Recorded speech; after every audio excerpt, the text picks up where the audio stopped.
Welcome to Hashknife Hangouts. I'm Calen. He's Brandon. This is Greg. That's Bert. And in the corner, occasionally peeking in, is my mother. I want to apologize ahead of time with the table and the microphone.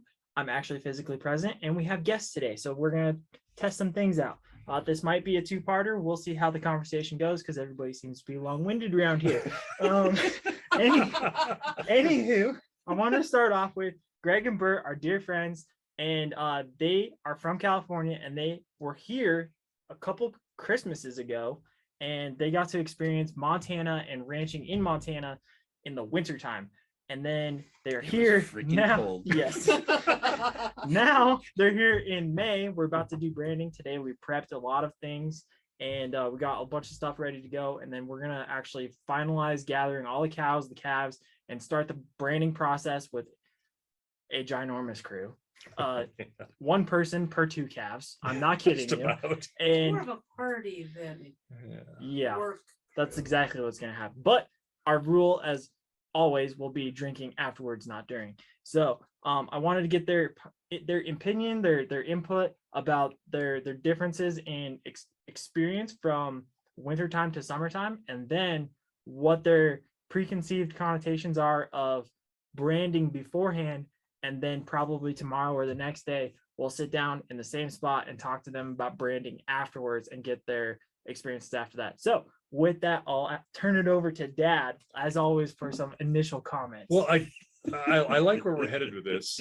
I would also like to kind of get, as a warm-up to this, the same thing of we gathered calves and cows this morning. They took the pairs and put them into a smaller pasture so that we can then easily gather in the morning, put them in the corrals. And so I would like to see what they thought about that, what they thought was going to happen earlier today. Calen and I were both on horseback, and we had them in a side-by-side with a bucket of cake to go through a gate and draw some cows through. So what did you guys think about, first of all, before we ever did that, what was going to happen and how that, what, and then afterwards, after you were done, what did you think? I watched a lot of Westerns in my day. So I was just going off of that. I've always had a romantic notion about the West and just about life in general. But it was pretty much what I expected it to be. What I did not expect was I wasn't afraid of the animals. And she specifically asked if she could get out of the vehicle so she could feed ears. So that was the good part, and that was also the bad part, because I didn't realize, my husband kept on reminding me, these are not pets. You are 4'11". And there's that. And they're tall. You know, and this is a big animal. And even though they're coming to feed or at least take whatever snack I had, they're not puppies. Right. And I trusted that, but I did not believe it in my head. But I thought, okay, I've got to trust that, because not only is my husband, who's never done this before, telling me that, but the people that have asked us to give them a hand, or that we have volunteered to give them a hand, have warned us about that. So something's got to be true. I think it's bullshit, but that's fine. And did it turn out to be? It turned. I know nothing happened. Nothing. But did you get out of the vehicle? I did not. I did. You did. There's a couple times you got out of the vehicle. Were they? Were the cows close? So she was so focused she didn't even realize. She got out and she's like shaking and they're running at her. I said, "Get back in the car." You know, and I did that too, because I had to finally turn over the driving to her because her arms were getting tired of shaking the bucket. Right. And you know, there's a point in time where the cows weren't coming, so I got out, and then now they're running. So it's like, okay, now I got to book it back in, because we're not giving up the treats. Oh, no. So, but the perspective came when you saw the big head at the window, and then you're going, you know what? They're probably right. They are big. They're big, and you can get injured.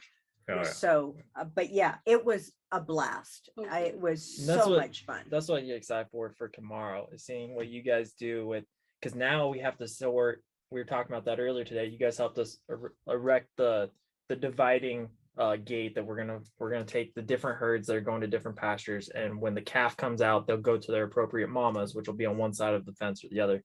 And so you'll be there seeing us move the She's gonna cows be and crying then the when you guys calves. are branding them. Oh yeah, probably. And sticking them When with she sees needles the and giving them smoke coming vaccines. off of the skin, she's gonna They be yell a crying. little bit. I'll tell you what, one of the greatest smells in the world besides rain, I love the smell of branding. Mhm. that smoke on that hide. It is. It is. Okay. And then Well- now we got PETA that we just get We don't completely care. blocked. Yeah, there you go. There you go.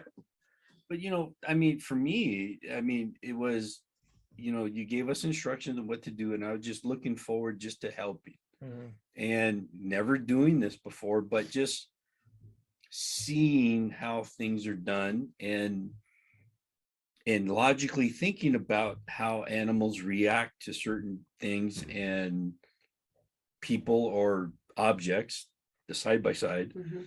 It's like you got to use that to influence, and listening to some of your previous YouTubes, it's like you got to influence them of what you want them to do. Right. So I just kind of, so I kept, when she was driving, it's like, look, just drive this way. Don't, you got to just kind of be a roadblock and just, it's a standoff. And eventually, if you stay there long enough, they're going to give in. Mhm. And I said, just creep forward a little bit more. I'm going to hit them. I'm going to just keep, they'll move. I mean, Right. at that rate, it's a bump anyway. It's not like it's gonna hurt them. Couldn't do it. Couldn't do it. And there were, I also found interesting the different personalities Mhm. of, Oh, now yeah. some of them were very compliant. And others are like, mm-mm. No, and they're looking at me like, what do you want? You're shaking this thing, what? But you I'm know, not going. but the awesome feeling for us is when we first got to the first destination to lure the cows in, and you see this whole train of cows and calves coming towards us, and we're looking behind, I'm looking in the rearview mirror, and you see this whole line of cows and Yeah. calves behind us. I thought it was, I'm like the Pied Piper of Yeah. cows. Yes, it was a scene out of City Slickers, you know? Coming- But see, Yeah. it's not a big deal because I will follow you anywhere with, you know, beer in hand or whiskey in hand or And a food in- cigar. And a cigar. I'll follow you anywhere, you know. We enjoyed And if you're cigars cute, earlier. and if you're There cute you and go. blonde like her, Oh, geez. Well, Done deal, I've yeah. always had a few girls follow me. Yeah, every once in there a you while. go. This is supposed to be a family rated event. Okay. Anyway, you guys helped us this morning. It was what, 60s, 70s. Well, start A little windy. Yeah. There's overcast. It did start to sprinkle a couple times throughout the day, but not too bad. We've been stressing about weather because we don't want to steam burn the calves tomorrow. It looks like we're gonna have a window. Knock on wood. We should be good to go. Now, you guys have been here helping us today for summer events. What was it like compared to when you were here in the winter time, which was December of 2019? Well, wintertime, we really didn't do much as far as the herd. I mean, Yeah. except It's a for lot more feeding. limited, yeah. I mean, we did feeding, you know, with the horses and the cattle, which was great. I thought that was just, but it was butt cold. Sorry. We weren't even coats that day. Yeah. No. We weren't. So- it was, so that was- it was cold. For anybody in the northern climates, that the context was was cool. it was probably 40s. We were walking around like we typically do with long sleeve tees. Like I always have my long sleeve tees, a Vest. vest, and then we had overshoes for our boots. And there's snow on the there ground. was scattered snow, Yeah. but there was a lot of dirt. Unfortunately, I was Okay. hoping to make a winter wonderland for you guys, but yeah, it was cold. For We you come 'cause from Cali- California, Yeah, and yeah. you know, we're in the 50s. That's it. We're bundled up. We got Yeah, a fire yeah. going, and we got the heat up. Yeah. Come on. For us in the 50s, it's like sleeves up or down. Right, Not So, so right. sure. Yeah. I mean, I'm a little bit more warm, so I mean, I can deal with the 60s, you know, and you know, my wife is a little different. She's got to wait till we get into the 70s before. There you 70s go. are nice. Yes. So, but it's a totally different time, and we didn't, you know, the activity, we weren't as involved with a And you bunch of can't because activities it's- during winter time. Because it's cool out. So I think the only thing we did was feed, you know, the hay and the cake. right? Yep. if I remember Yep, right. that's correct. We might have done some Um, mineral too. I And think. some mineral, Yeah. yeah, we did that. Just checked it and then added to, yeah. Yeah. So it was very limited and for that part, but this time I think it's more of a hands-on, Yeah. Yeah. more of a hands-on experience this time. But even And- even for me, and mind you, I wasn't that hands-on because I mean, let's face it. Uh, She has nails to protect. But That's right. no, I had them cut down. Remember? This is nothing. This is please.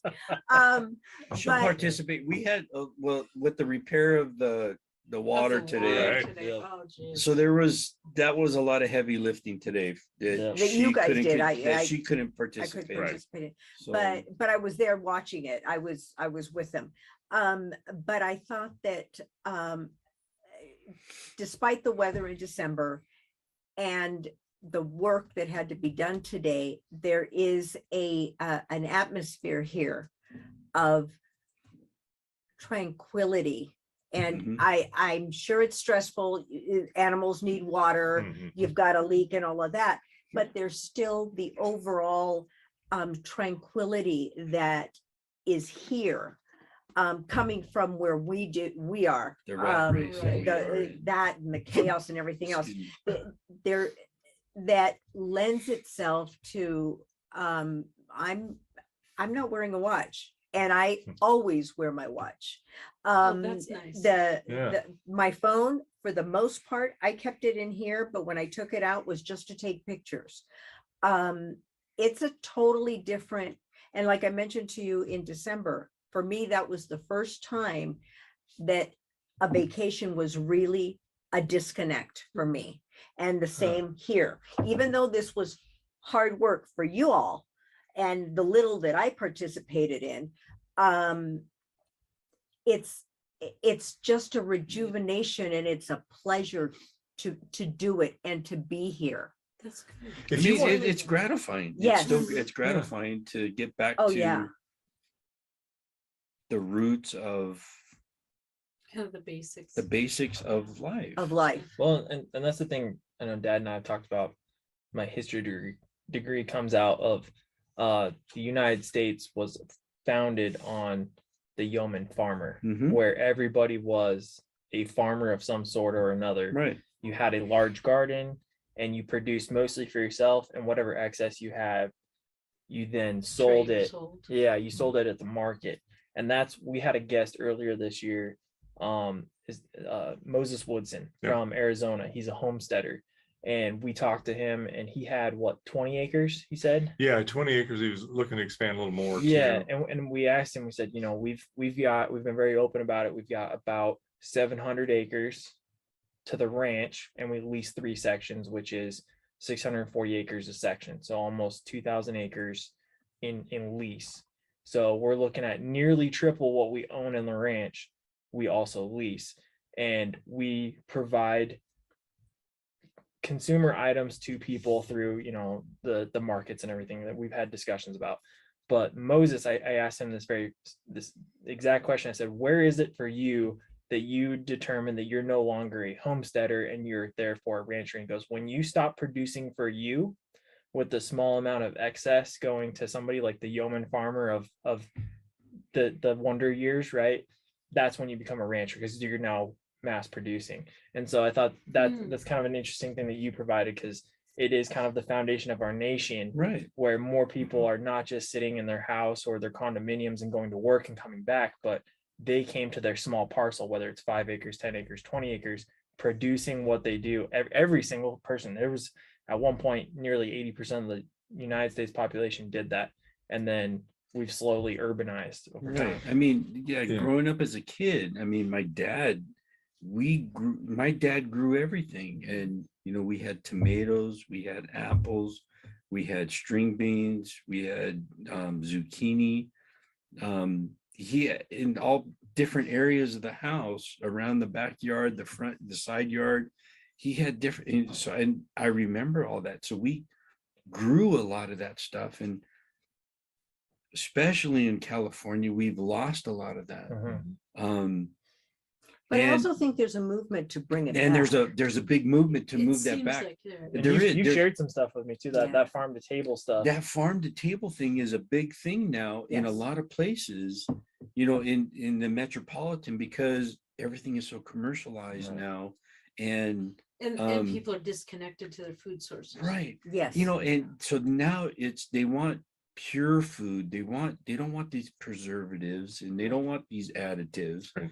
You know, because I discovered rediscovered a lot of this stuff when I was in Europe. Because- Oh, You know, here I'm used to, you know, we go to eggs, you know, buying eggs Right. is refrigerated. When I was in Europe, they're on just a regular shelf, not refrigerated. And I'm like, wow, you know, and I go to a farmer's market and they got, you know, a butcher, they got you know, the guy that sells the cheese and you know, just everything in the vegetables and the fruits. I thought I was eating the best of my life when I was in Europe. Right. mhm. And the thing is that we go to the grocery store once a week, so you get everything that you need. Over there and in Colombia also, you go to the grocery store, the farmer's market, whatever it may happen to be, every other day to Yeah, get the maybe- freshest yeah, that you maybe- need Oh, sure. Yeah, maybe on the 3 way days. home, So, yeah, 3 days. Sure. Here, we Oh. don't want to do that. Mm-mm. And it's not because it's so far away. It's, I mean, it's let's face it. convenient. Is it okay? Is part of that because of the refrigeration or the ability to keep it? It's, Is that part of it? no, No? it's that we're just, I mean, from my perspective, It's you can't get me convenient. to go to this grocery store 3 times a week. Okay. Hell no. You know, and so if I can get stuff, Maximize your time. yes, Yeah. Mhm. but that's a mindset. Right. But yet when we go out to dinner, those are the places that we seek. There's a place and called the Lost Kitchen. It is a series on, I believe, CNN. I'm not quite sure. I'm not doing a commercial for them, but this woman left this tiny place where she grew up. She thought she wanted something else. Long story short, she comes back, opens up a restaurant, and the menu changes every day. She's only open for a season, and it's the growing season that Oh. the local small farms can provide her. So whatever it is that the local farms Oh, around interesting. her Wow. provide her. You can't make a reservation there. You have to send a postcard in April. They draw names. Oh, Wow. And they no. draw Jeez. names. Yes, It's like a it's lottery. in Freedom. It's a lottery thing. Yeah. Freedom. Oh, and the name of the city or the town is called Freedom. And I can't remember what, I want to say Connecticut, but I may be I think mistaken. it's either Connecticut or Rhode Island, something like It- that. It's some place How back cool. east. And she's only open 4 months out of the year. But it's Yeah. the But- best But food. it's, and so there's a big movement, you know, now for a lot of this stuff because, you know, all these processed foods is getting so ridiculous and prices. So now everybody's going towards the more, you know, sustainable and, you know, source. Mhm. Most you of know, my friends have gardens yeah. that they have the tomatoes, they have Yeah. the, There's Squash. A lot of yes. a lot of people are doing their own, you know, raised gardens and stuff. And, you know, we're trying to get back to that. Mhm. And because I miss that. I miss that. Mhm. And now I see how important it is. Right. Yeah, there's a point in time in our life where I don't got time for this. And you know, we you know, because it's Raising convenient. kids It's and- convenient. Yep. So now you're going And to we're these. trying to get back to that. Brandon's mom's always been good about that. So, Yeah. you know, and there's a big movement for that in California in the more of the metropolitan areas now. And But that's good because like that's stuff that we've had discussions about too, is the less processed foods. But Yeah. at the same time, it's interesting because this is where I start to harp on meat packers, because meat packers are also promoting the plant-based proteins, which Yeah. what are they? The biggest thing that I keep hounding is that is a processed food. Right. Yeah. We're trying to get away from those nasty The most stuff like processed. like the Yeah. salamis and the bolognas and stuff that you Right, get right. at the store. And what is that? They've just taken a bunch of plants and they process it into some goo that looks like a burger. And like you said, you've had it before, and it tasted horrible. I still want to try it side by side and see what it's like, but to me, it's just it's a weird catch-22 when they're like, oh, we want to be sustainable, but also we want to do all plant-based stuff, and it's like, hold on But there. now when you listen to chefs, they will say, you don't use margarine, you use butter. Yeah. You use meat. You don't do plant-based. Right. Now, yes, Yeah. I understand that there's some people that are allergic and may have some Sure. health concerns with Right. that. And that's fine for, that segment. But sugar, the same thing. No, we shouldn't be using sugar in as much, but if you're going to use sugar, you better use real sugar. Right. Yeah. And the same thing with salt. So you Yeah. use that in moderation and I also think that it goes back from our early stages when, they taught us about the pyramid of Right. food, right? But now as we get older in our generation, it's the other way around. it's inverted, yes. It's Mhm. inverted. Mhm. And you got a lot of the, I belong to a gym, and the social groups that we belong to is like, you got to get, locally sourced foods and better sourced foods. So there's a big push for that. And that's why I was always asking you since the last time we were here, it's like, how can I get your meat products in California? Right. Because that's what we're seeking. There's Mhm. a lot of people seeking this stuff from locally sourced or better sourced products that aren't chemically fed, Right. Right. Right. that are, that they're naturally raised and We always way they read the should be, labels and and the way they see should be. where they're raised, Mhm. where they're processed. I don't want meat coming from other countries. Well, Oh, I could kiss you right on the See, mouth this, for that. this goes back to cool though too. Like we've discussed this time and time Good again. country of origin labeling. Right. Yes. And, Yeah. and the thing is, you can still have Brazilian beef come into the United States, but because it came in a box and then they therefore processed it in the United States, it will be labeled as American beef. And that is a product we of the talked about that US, yeah. before. It's a First Amendment right, but is it the right thing to say? Right, right, and right. and that's where it would be great to know, okay, this particular beef was raised here, it was processed here, and then it was therefore butchered here. And those are kind of the three things that we look at, always saying, See, and this I is think how that- you can inform the consumer of what Yeah. they're Well, getting. So And let it- me ask you this, the labels that we see at this particular store that we go to, it will say raised and harvested in the US. What does that mean then? Am I missing a piece? As long as their integrity As long is as they're honest intact, about it, yeah, right? Yeah. then Gotcha. it means that they've been somewhere in the United States. They were raised, whether it be in California or in Maine or Uh-huh. in Washington or in Montana. Florida, Yeah. anywhere across the Doesn't matter. nation, it's been raised and then therefore pushed to a slaughter plant somewhere within the United States and then butchered. See, Gotcha. what I'm seeing or what I'm listening to is that we've got a gap. You guys are looking for something that is wholesome, There's a big ethically movement for that, raised. yeah. Even if you go Yeah. that route, it doesn't necessarily have to be ethically raised. As far as like what we try to do is, we want these animals to be happy and healthy. Was that Yeah, bull and- today that we were scratching on the head? Was he happy? At times, at times. But you guys we want to do that. We want to provide a product like that. And we know what we're doing as far as, okay, we're not using any chemicals. We're not using hormones. We got grass fed. And the day before you guys got here, I had been feeding a heifer for some folks as a butcher animal for 60 days. And she was very happy. Every day I'd walk out and she'd see me, she'd stand up and come in and eat. We know what we're giving her. You guys or folks on your end as the end consumer, Right? displaced from what we do, Right, are searching for, how do I find these people? yeah. Right.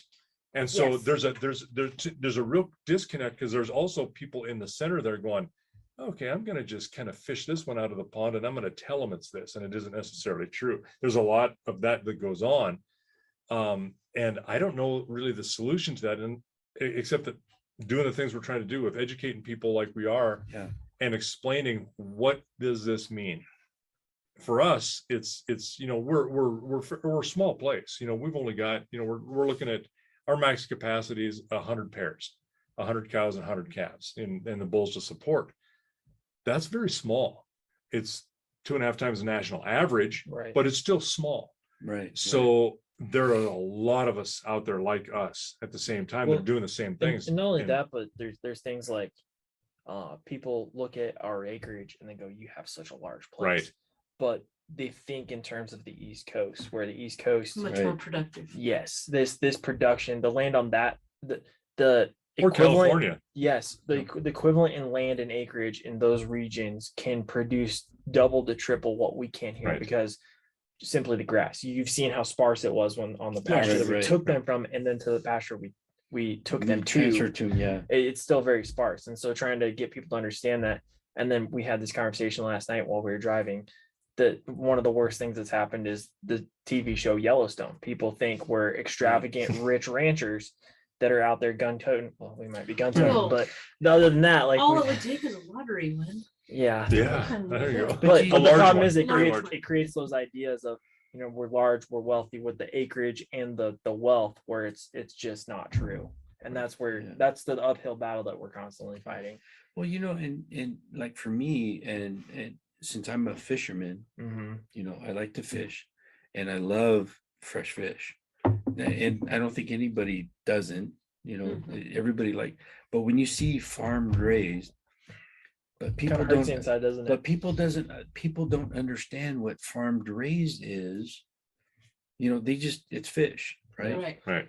But when when you start seeing what farmed raised tuna is, or And what it farm looks raised like. salmon, you know, they're in a bin out in the ocean and they're just feeding off of each other Right. and whatever the feed they're giving them. But it They're sounds not- good, right? Farm raised has got to be good. No, Because but, of the quality, there's quality control But- there, but- there's a, But I mean, you the know, whole you think that, persona, right? yes. Yeah, but yeah, you know, yeah. but when you look at the difference between a fresh caught salmon versus a farmed raised salmon, the color is so different. Oh, yeah. And it's just like, and they even add color. and they add color, Yeah. yeah. And it's just like the eggs, from fresh eggs versus, these other eggs, the yolks aren't as yellow Right. as the fresh eggs.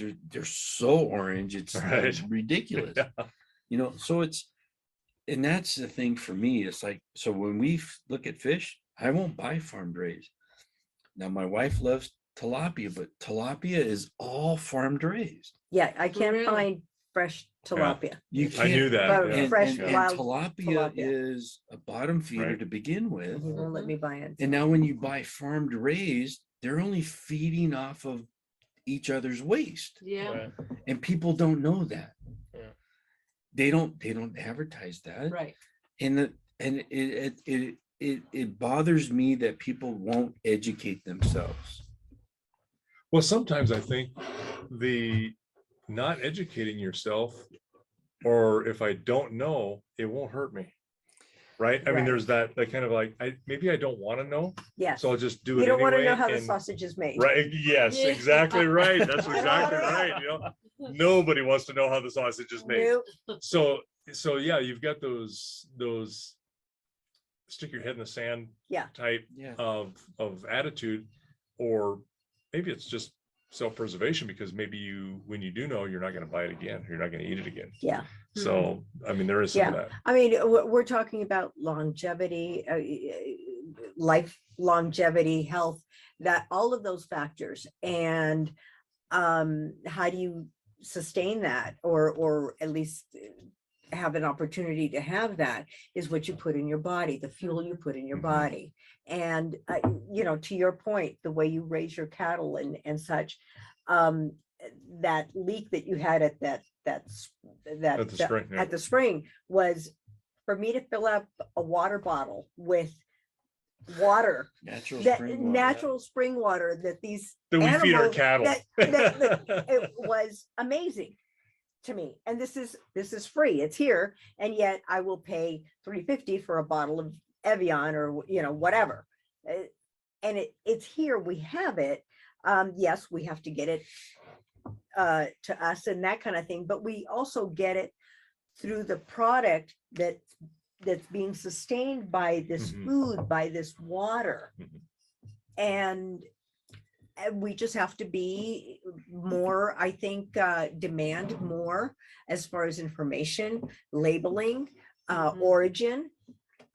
So we can have a choice. I'm not saying not to do plant-based stuff. I mean, if you want to eat that, that's great. If you Mhm. don't, that's fine too, And but that's what we said too. It's all on But your. be It's just informed, don't yeah, push it on know what people. you're getting. And correct. part of that is you can learn about what you're consuming, but you're only learning what is out there as being presented. Is it being presented honestly too? Mhm. Yeah. You know, so there's some issues there. But Can't yeah, like you said, like cage free, pasture raised, Right.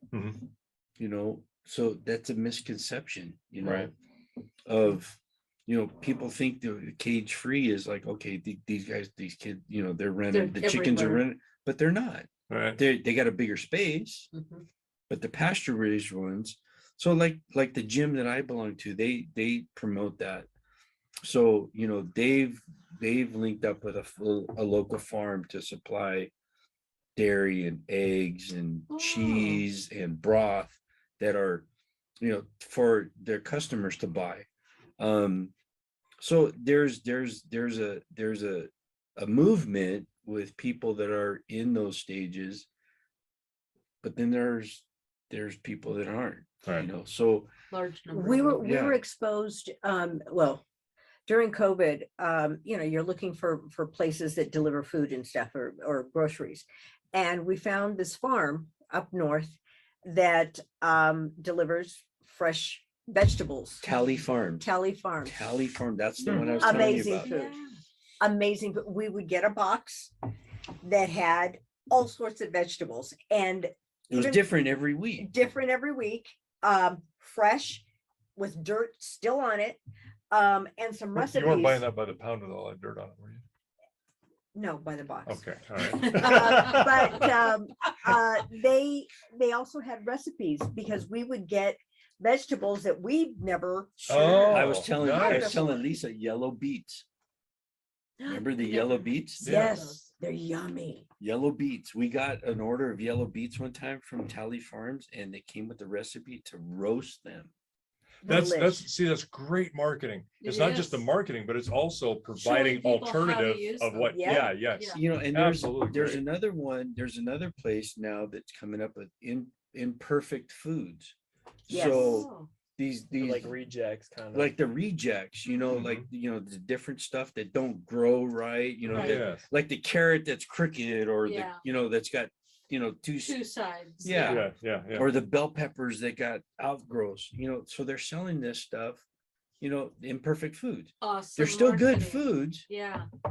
They're no different. They're no different. Yeah. And more They often just- than not, they get tossed, Yeah, Right. more because often they we get- want the pretty. Right. tops. It's all about the presentation. Yes. But Why you- is it when they advertise dog food, it looks yummy, Yeah, we could eat right? it. Yeah, Yeah. absolutely. But it's it's not. It's dog food. Yeah. So well, that's very interesting. One thing that I want to kind of go back to what you said about the tranquility here, and what Calen mentioned about Moses Woodson and his homestead. You see this as being very tranquil and peaceful, and to us, especially Mom's killing the mic right I now. see 'cause that. She's like, as driving. to us, it's a way of our management practices, that we're quiet around the animals. Mhm. And so you are not just being tranquil, it's about the best thing for the animals. And then it seems like maybe that there's not much stress, but we're stressed out, because like we're looking for a window of opportunity. We got a bunch of people coming to help us, and we got to get these animals branded, vaccinated, and separated so we can go to different pastures. And and let hope me that it let me happens. add to that for a second. You've seen how stressed I have been, because I'm trying to take care of this stuff, because he clearly doesn't know. She's worse. And I am not a techno geek. Yes. How But, can you like- say I'm worse? You're worse. you Okay, so you just work me. at a school and you call me No, 1,500 miles I away to called get Craig help. first. All right, whatever. Oh, so I'm The not tech even your guy. first try. And The then- tech guy who's not really the tech guy. And then I call the kids. But you've seen how I've been, and then trying to make sure that the calves get taken care of. we saw the water. So the first thing we were like, okay, the plan's Well, completely changed today. so to have Right. some context here, we went down to the corral. We're ready to move cows and calves into this other pasture, smaller pasture, prep for tomorrow. And the plan was to go get hay today. Yeah, and I right? look down and I see one trough because we have a spring fed Bert likes the into whiskey. a large water trough. It's a big giant tire, and then it passively feeds the overflow into another trough. Well, as that one gets drank down, the other one will stop flowing, and as it comes back up, it flows. It's no big deal. And I look over and you always check your water. You constantly checking your water, and you're looking, and I see, okay, there's no water coming or flowing out into this passive tank. And so, okay, they must have a bunch of cattle have come in, or the horses have come in, and they've drank this one down, so it's not overflowing. And I look over, and I got great eyesight, beyond my fingertips. And yeah, inside of that's another story. But I look down and How many fingers am I holding yeah, up? exactly. Oh, you're here? Where are you?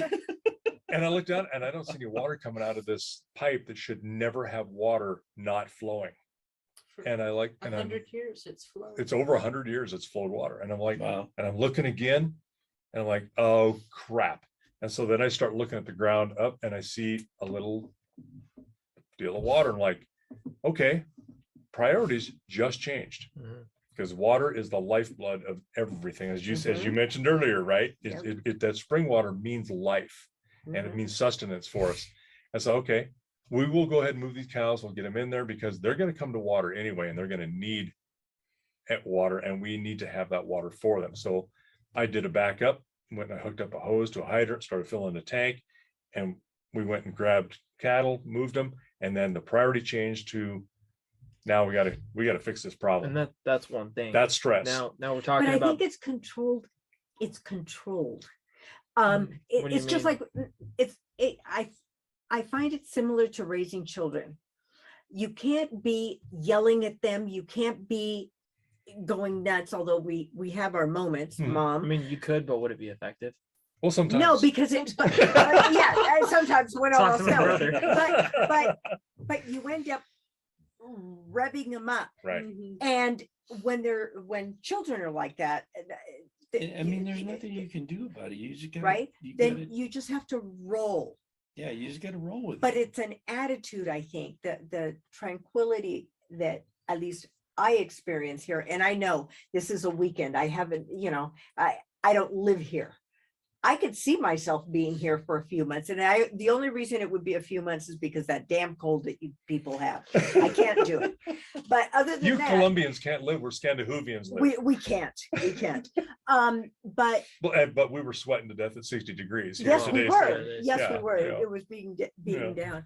But that also adds to clear mind, Hmm. to where you could go, this is what we had in mind, but this came up. Mhm. Okay, so let's take care of this. The rest, we'll deal with it, but this is the priority right now. Right. It simplifies things, doesn't it? Yeah, oh, definitely, Yeah. It's definitely. rationalizing. Well, 'cause, and- you always look at, okay, this is what we want to do. This is what's happening.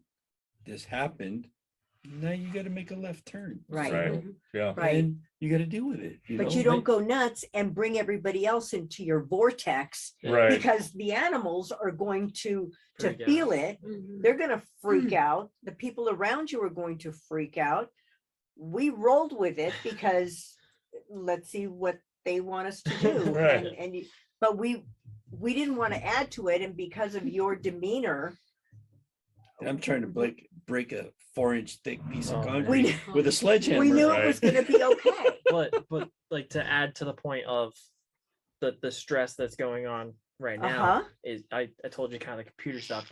That's arbitrary, really. Right. Yeah. That's a nice to have, not a need to have. Like the water. Well, if you're buying, sure. Thank Right. you.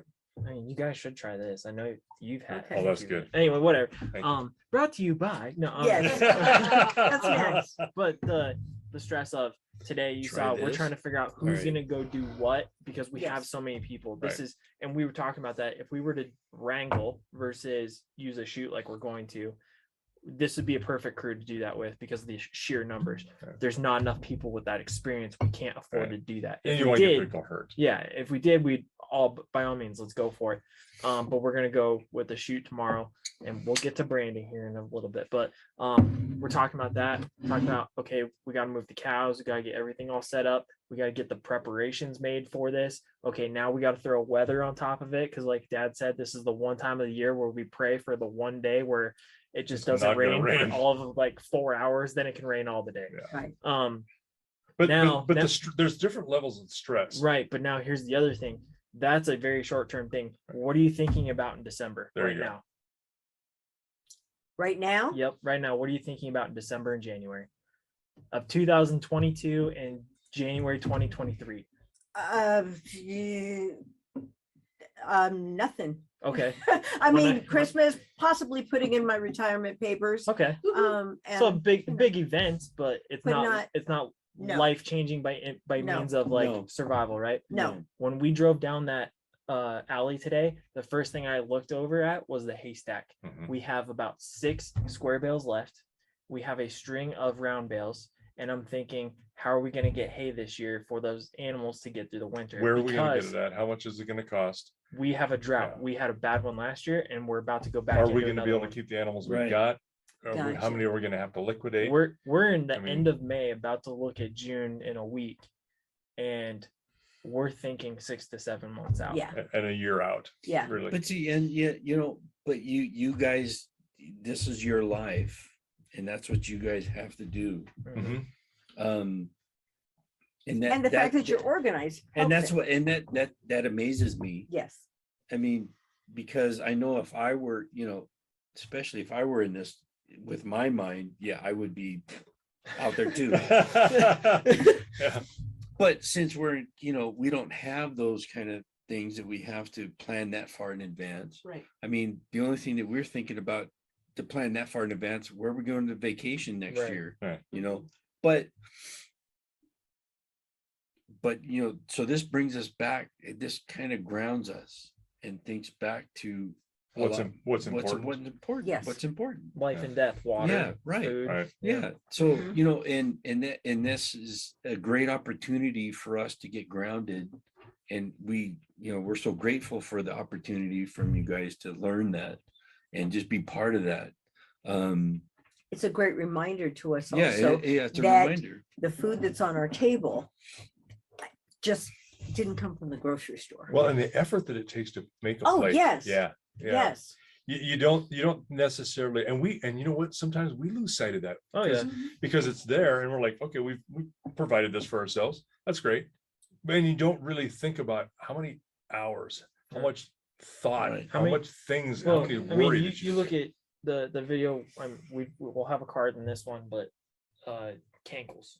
The amount of time just for her of, okay, she was born here, she was raised here, she was then grew up here, she was bred and then dry, and we determined, okay, we're gonna send her to town. she had no calf in her. Yeah. Dad goes, okay, she doesn't have a calf, so we're gonna sell her. Then realizes, you know what, this might be a good butcher opportunity. Cousin happens to call right around the same time, go, hey, you got a spare cow? Just happened. So I do. And now we're going into the feeding process, which he's done for 40 days, 60 days. 60 days. So he Good. did a 60-day feeding process every morning, every night.